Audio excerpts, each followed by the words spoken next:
¿Qué tal? ¿Cómo andan? Bueno, hoy vamos a retomar un poquito, yo les había dejado el otro día sobre populismo, ¿sí? La idea de este populismo mal visto, ¿sí? Por las figuras actuales y por supuesto en el pasado ni que hablar.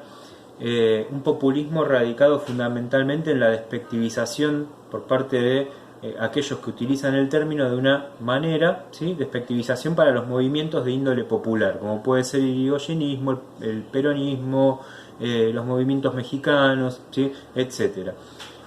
Más en la actualidad el chavismo, ¿sí? Kirchnerismo, bueno, en definitiva el término populista, si entendieron bien un poco la clase anterior, no tiene un espacio propio, ¿no? Un espacio determinado en donde digan, bueno, este es populista, sino que es un término, ¿sí? Bastante distorsionado a través de los años, ¿sí? Y trabajado con mucho énfasis desde un cierto movimiento que viene a despectivizar a otro, ¿sí? Pero si ustedes se ponen a analizar, como hice en la clase anterior, son tres visiones de discursos distintas, tres visiones de gobiernos distintos, tres visiones de mundos distintos. Incluso estaba el nazismo por un lado, ¿sí? Entonces, para tener en cuenta esta cuestión del término populista, ¿no? Y donde nos vamos a enmarcar también dentro de ese término en un movimiento cultural, productivo y nacional incluso de lo que es los trabajadores. Algo que tengo en la línea de tiempo por acá, ¿sí? Que yo les había dejado una parte de la línea de tiempo, les dije si se las voy a pasar fragmentada, porque si les tengo que pasar toda la línea de tiempo entera, ¿sí? Fíjense lo que es, son unas cuantas cosas. Entonces la idea es ir descomponiéndola para después tener un armado final. Hacia 1916 yo les había dejado el inicio de la patria radical, ¿sí? En la clase anterior, no en la anterior a la clase de populismo, ¿sí? 1912 había sido la ley Sáenz Peña, 1916 los radicales ganan el poder, ¿sí? Y no se van a ir nunca más hasta que les propinan un golpe de Estado en 1930. Vamos a tener durante la patria radical dos gobiernos, ¿sí? o dos formas de gobernar internamente distintas. Una es el irigoyenismo, bastante personalista, y otra es Alvear, ¿sí? Que va a intentar fundar un radicalismo sin Irigoyen, lo cual no le va a ser muy fructífero. Irigoyen va a retomar el poder en 1922, ¿sí? En 1928. Va a durar 2 años, ¿sí? Y en 1930 le van a dar el golpe de Estado. Vamos a ver al radicalismo como una forma radical de establecer un contacto directo con las masas, ¿sí? Si bien Alvear va a tener cierta preponderancia elitista y conservadora, Irigoyen va a tener mucho más contacto con las masas y va a promover un cambio desde ese lugar en la Argentina. Entonces, por un lado se ve al irigoyenismo como al radicalismo como un partido de masas, y al irigoyenismo desde el personalismo irigoyenista, ¿sí? Cuando decimos personalismo, decimos que Irigoyen tomaba decisiones bastante personales sin consultar demasiado, ¿sí? Un tipo que no daba discursos, yo ya lo dije esto, pero es muy interesante que un tipo que no da discursos tenga tal efervescencia en las masas, ¿no? Y que va a generar dentro de lo que es esta estructura un probable reformismo, pero a la vez un contacto bastante representativo de lo que son las represiones. El irigoyenismo es reformista desde el punto de vista en que, por ejemplo, en 1918 se pone un poco más del lado de los estudiantes, ¿sí? Y produce lo que va a ser la reforma universitaria, ¿sí? En esa reforma universitaria, por ejemplo, se da la coparticipación entre estudiantes y un cuerpo colegiado, ¿sí? En donde ya los estudiantes incluso empiezan a tomar otro tipo de cartas en el asunto. Y se pedía incluso la participación, la apertura de la universidad para otras clases sociales que no podían acceder a la universidad, ¿sí? Entonces Irigoyen concede. A la vez que por otro lado, ¿sí? La misma contemporaneidad, Irigoyen genera bastantes situaciones represivas, ¿no?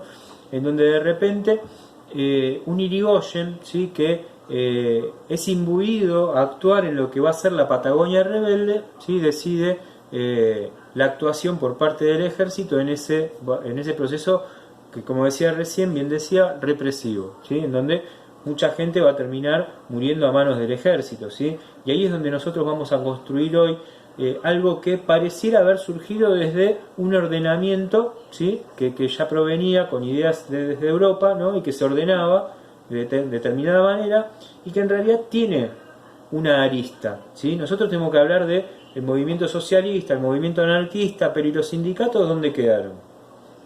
¿Se entiende de dónde salen los sindicatos?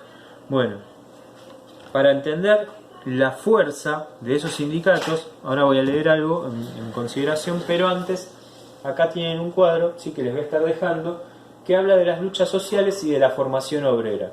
Cuando hablamos de la formación obrera, no podemos entender al obrero como una persona sin cierta formación. El obrero tiene una formación que se va dando a través del tiempo, que se va dando afectadas por, en el caso argentino, estas nuevas ideas que vienen de Europa, que vienen incluso traídas por los inmigrantes que van a trabajar en la Argentina. Entonces ahí se empieza a generar también un movimiento consistente. Piensen que estamos hablando de un Estado conservador, ¿sí?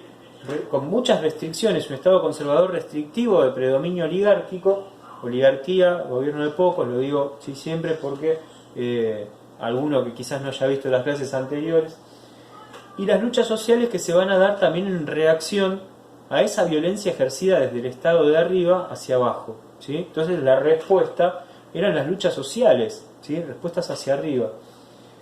Ahí, ¿se está formando una clase trabajadora? Por supuesto. ¿Se está formando un trabajador? Por supuesto. ¿Se está formando un obrero? Claramente, ¿sí? ¿Cómo? Bueno, es lo que nosotros vamos a ver. El radicalismo, ¿sí? Que viene a ser como este Estado, esta nueva patria radical, este nuevo Estado radical, ¿sí? Que va a estar entre el reformismo y la represión, ¿sí? Piensen que venimos de un Estado conservador ya represivo, que trataba de imponer una uniformidad de pensamiento incluso. Hacia 1909 se va a estrenar una película, ¿sí? Una de las primeras películas argentinas, si no la primera, y va a hablar de Revolución de Mayo, ¿sí? Entonces va a exponer cómo se hizo la Revolución de Mayo, ¿sí? De índole patriótico, de índole de contener a muchos próceres, ¿sí?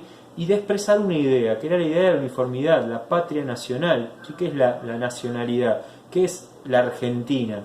Se le trataba de adosar, ¿sí? a todo el pueblo argentino, pero también a los inmigrantes, esto de el símbolo patrio de lo que era la Revolución de Mayo.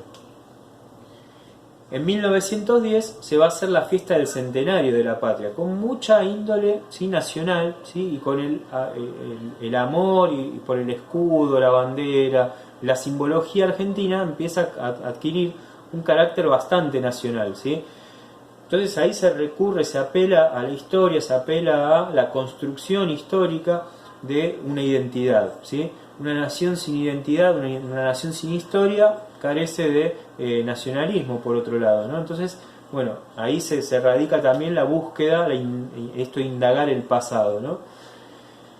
El radicalismo entonces viene a conceder ciertos derechos, ¿sí? Que en realidad antes eran bastante vedados. Y un trabajador acá, un obrero que sigue en formación, ¿sí? Dentro de un marco en el cual, yo decía recién, hay tres vertientes: anarquismo, socialismo y los sindicatos, ¿dónde quedan? Y después vamos a pasar a un régimen fraudulento, que es el que se va a dar en la década infame después de que le dan el golpe a Irigoyen, ¿sí? Y que va a tener un intento industrializador, ¿sí? En donde el obrero ya está un poco más ducho, ¿sí? En cuanto a las situaciones preponderantes del Estado, ¿sí? Y lo que el Estado venía a proponer. Entonces acá tenemos dentro de esta línea de tiempo la apertura con mayor participación estatal, ¿sí? A eso vamos. Con el radicalismo entre 1916 y 1930 el Estado va a participar más, ¿sí?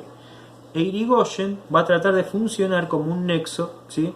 Entre el pueblo, ¿sí? Y el Estado, no todavía los sindicatos. Ese ejercicio lo va a hacer Perón después. Mientras tenemos un sistema agroexportador beneficiado, ¿sí? Por la guerra. Saben ustedes que durante ese periodo se da la Primera Guerra Mundial, 1914 a 1918, entonces la Argentina se ve de alguna manera beneficiado y colapsado a la vez por la economía mundial, porque después del final de la guerra, ¿sí? Sobre todo, la Argentina tiene que reformular su estructura interna y ahí es donde se produce la sustitución de importaciones, porque no venía nada de allá, no se podía importar demasiado de Europa. Entonces había que crear un mercado interno para no tener que importar tecnología, por ejemplo, ¿no? De vuelta, por la devastación de lo que era Europa en ese momento. Y ahí es donde tenemos a los sindicatos, ¿sí? Fuertes huelgas, represiones, como yo decía, la Patagonia Rebelde o el caso de Bacena, son muy importantes, que ustedes ya los habrán visto también en Historia de Cuarto. Vamos a ver si les dejo ahora algún texto a consideración también de eso. Y como decía recién, bueno, tenemos esto que tiene que ver con los movimientos de lucha, ¿no? A eso es a lo que iba la clase de hoy. La mayor parte de los investigadores que abordaron la historia de los trabajadores han centrado su análisis en los anarquistas y los socialistas, entendiendo que la figura histórica del trabajador, anarquismo-socialismo, restando la importancia a una tercera agrupación, los sindicalistas.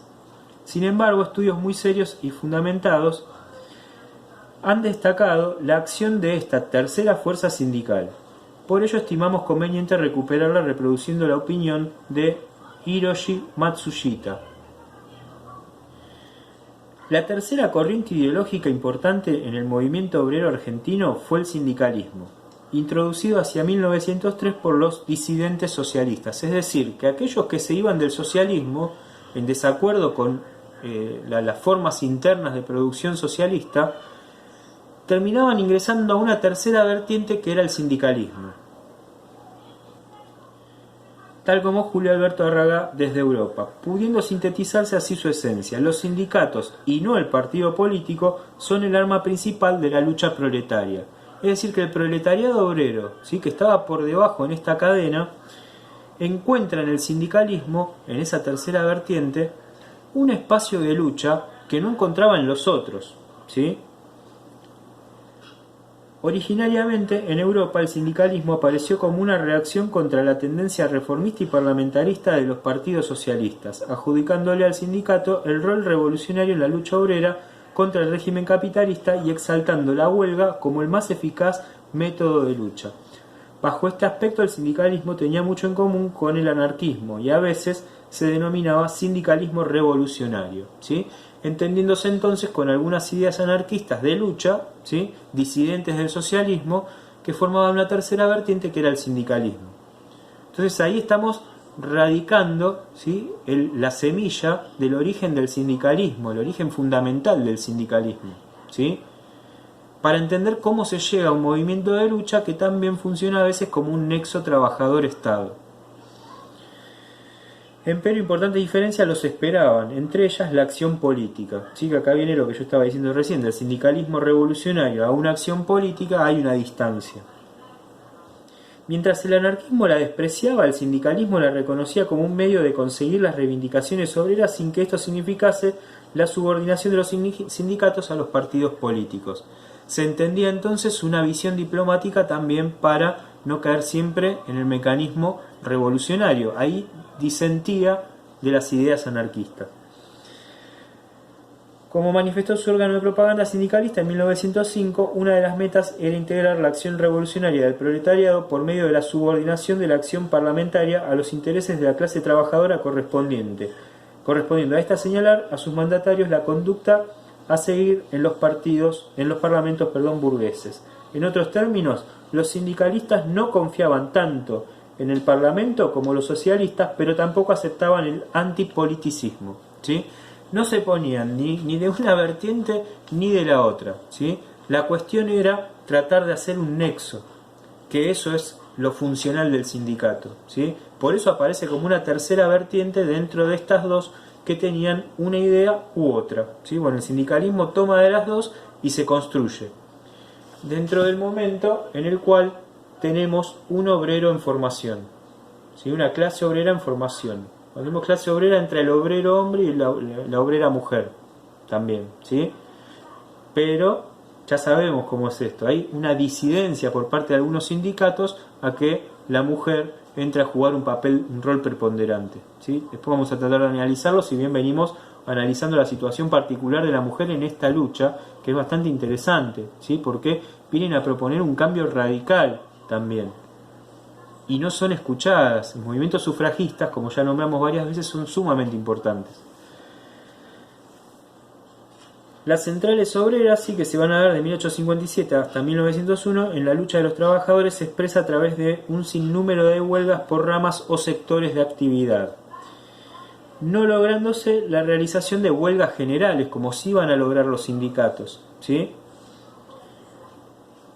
La situación social es deplorable, ¿sí? Existen 14 horas de trabajo hasta que viene la propuesta de Palacios de las 8 horas, ¿sí? Con salarios bajísimos, bueno, lo que nosotros vinimos analizando hasta ahora, ¿no? La contradicción que hay entre los salarios y las horas de trabajo, ¿sí? Y esta figura también representada por el marxismo en la ganancia del capital, ¿sí? La ganancia del capitalista, en donde muchas más horas de trabajo, más producción, menos salario, la ganancia del empresario es excesiva, ¿sí? Bueno, entonces hasta acá tenemos, porque ya después pasaríamos al 70, una forma muy singular, muy particular de construir al obrero.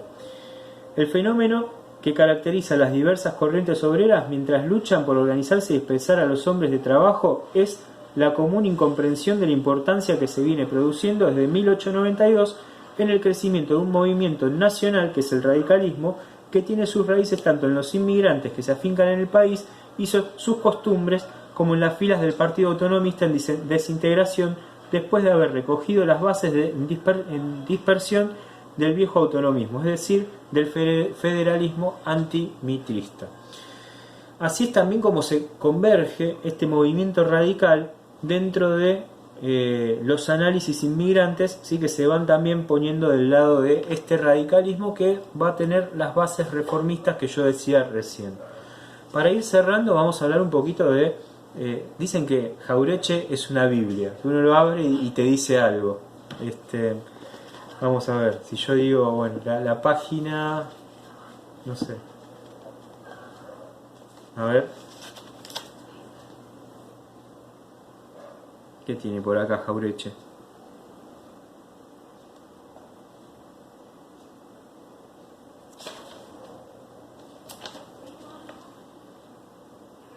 Pero no es solo la miseria de los trabajadores. Ella golpea violentamente en la clase media, que se creía a salvo de sus riesgos. Pero no es solo la miseria de los trabajadores.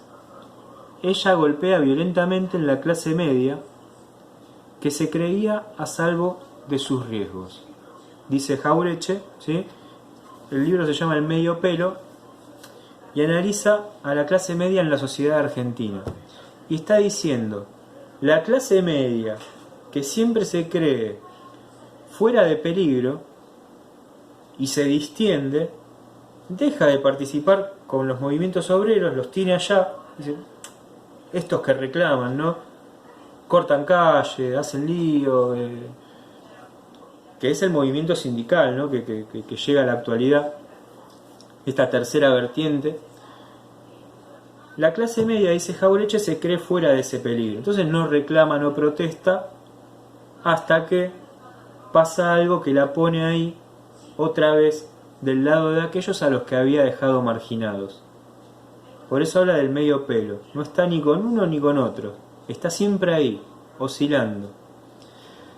Es momento de hablar entonces, ya hablamos de populismo, construimos el Estado conservador antes, hablamos de populismo para entender un poco más a Irigoyen y lo que se viene después con el peronismo, cómo se ve al populismo desde allá. Empezamos a construir la clase media a la que muchos y muchas aún hoy pertenecemos. Un abrazo.